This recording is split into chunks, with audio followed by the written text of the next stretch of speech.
Welcome to Never Rewrite. I'm Isaac Askew. And I'm Jeffrey Sherman. And today we're going to talk about iteration as a defense against being micromanaged.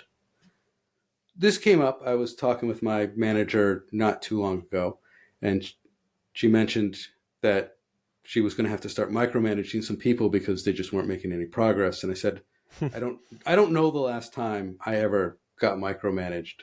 I don't even know what I would do if somebody tried it. Yeah. It would be weird. And that got me thinking about how, because I iterate fairly continuously, it provides a very good defense against being micromanaged. So put aside that, there are occasionally bad managers and people who are insecure or just bad, and they will micromanage you for no good reason at all. Those people, that happens. That's a fact of life. Most managers are not going to micromanage you just because they feel like micromanaging. Like, that's not a thing that good managers or even decent ones are going to do on a regular basis. What it comes down to, if a otherwise good manager is starting to micromanage you, is they are afraid. They don't see progress, and your manager is responsible for your progress. And so micromanagement comes out of a fear. It's a lack of observability and a fear of progress. And so they will start dictating to you to do things that they can observe that you've done. Right. And generally they're going to be the wrong things because they're going to be surface level things, but they will be things that they can observe that you've done. And that will give them some level of reassurance that you're able to move things forward. And that's really annoying to you. It's really not great for them. And if you iterate, right, if you're a very iterative developer and you are constantly pushing code, then your managers can see the steps that you're taking. And if you're pushing code every release, or you're working on a bug and you don't understand it, but you've written a test to try and figure it out, and all you have to show for your day is you've now written 3 tests that show how the bug is not happening. But you have 3 tests now. Like, there's something to show for it. You can show, like, look, I've been figuring out this is the thought patterns. Right. They'll be like, okay, cool. Let me know how it's going. They're not going to follow up with you. They're not going to, like, well, did you try this? You can show them something because you've been pushing code, and they can look at it if they are starting to get that fear, but they won't necessarily have it. They'll see, like, oh, he's committing code, or they'll be able to see your steps because you're iterating. They'll see your steps every day, and that will stop the fear. You'll be observable because you've iterated. I think, I don't know how often I've been micromanaged in my career, just trying to think of it on the spot. But I do know that at times I've had my manager definitely like check in with me just to see where things were. But I think that was usually when I was taking a really long time to do something, right? Yeah. And so it's more of just a check in to see, where are you? They weren't really telling me what to do. They were just going like, hey, what's the deal with this? So maybe that is micromanaging, but I guess I didn't feel like it was. But I don't think it's micromanaging. At most, it's the very first step towards micromanaging, because if they checked in and they didn't get a warm and fuzzy feeling from you, then they would check in. They would keep checking in. Yeah, keep checking in, and then they would start making suggestions. Right. Whereas, so I think that's a good idea, though, because like in that case, I was working on a very nebulous kind of project, and there wasn't a clear, like, it was more like an efficiency project, just trying to figure out like why something was behaving the way it was, and a lot of exploration was needed to understand what was going on. Mm-hmm.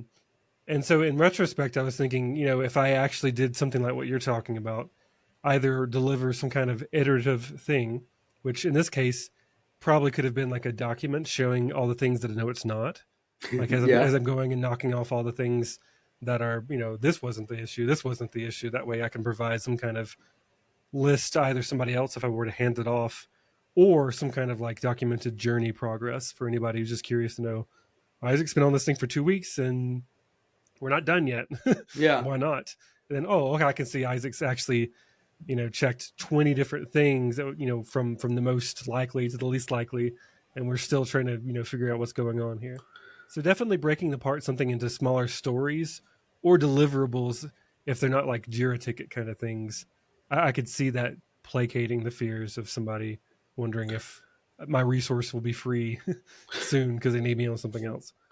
Right. I mean, that's a great call out of you're working on a nebulous problem. Like, hey, this thing isn't fast enough, and you need to make it faster.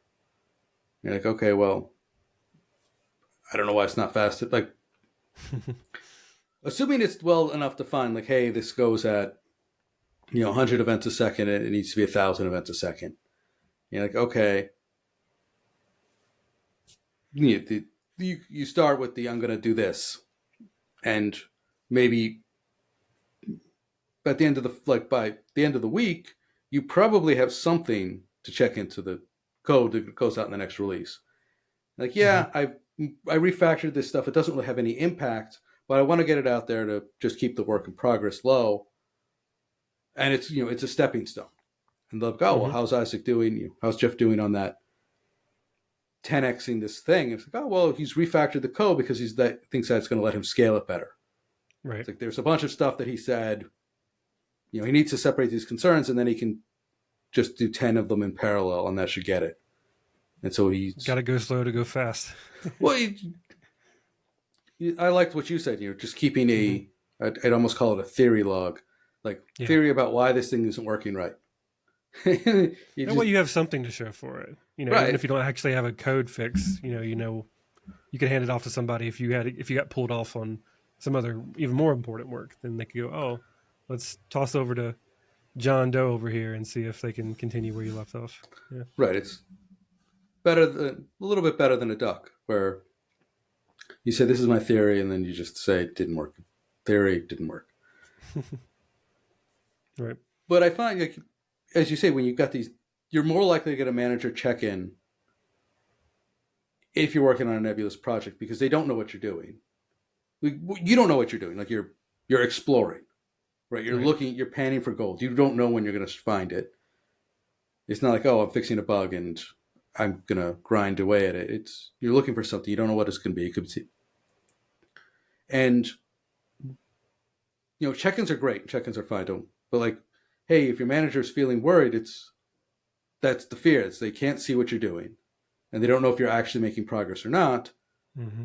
And so it's the check-in, and that's what you need to iterate on. Of yeah, I mean, even if you're doing a nebulous thing, just being able to say, look, I tried this and it didn't work, and I tried that and it didn't work, and I made some changes over here and they didn't work, or they didn't do anything.